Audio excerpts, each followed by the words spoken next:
என் பேர் வந்து ஜான் அசோக். நான் மெஜர் ஹவுஸில் ஒர்க் பண்ணுறேன்.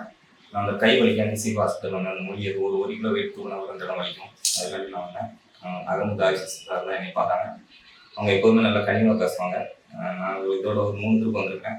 வந்திருக்கும்போது எப்போதுமே நல்லா எப்படி இருக்கீங்க, நல்லா இருக்கீங்களா இருந்து நல்லா எல்லாம் இதாக கேட்டு தான் இது பண்ணுவாங்க. நல்லா கனிவாக பார்த்துட்டாங்க. நல்ல எல்லாம் இது பண்ணாங்க. பிறகு அவருக்கு கழுத்து தலை பகுதியில் எம்ஆர்ஐ எடுத்து நல்லா பார்த்து அடுத்த 15 நாள் கழிச்சு வர சொல்லியிருக்காங்க. இந்த ஹாஸ்பிட்டலை பொறுத்த வரைக்கும் காலையில் கரெக்டாக ஒரு 7 மணிக்கெலாம் பெட்டெல்லாம் மாற்றி விட்ருவாங்க. ஆள் இருக்குது வெளியே மாற்றி விட்ருவாங்க. அந்த அதுபோக பிள்ளைங்கள் இந்த நர்ஸ் வந்து எப்போதும் அடிக்கடி வந்து எப்படி இருக்கீங்க என்னன்னு கேட்டு நல்லா இருக்கீங்க கனிவாக பார்த்துக்குவாங்க. என்னை பொறுத்த வரைக்கும் இந்த ஹாஸ்பிட்டல் நல்ல பெஸ்ட் ஹாஸ்பிட்டல் நான் ஃபீல் பண்ணுறேன்.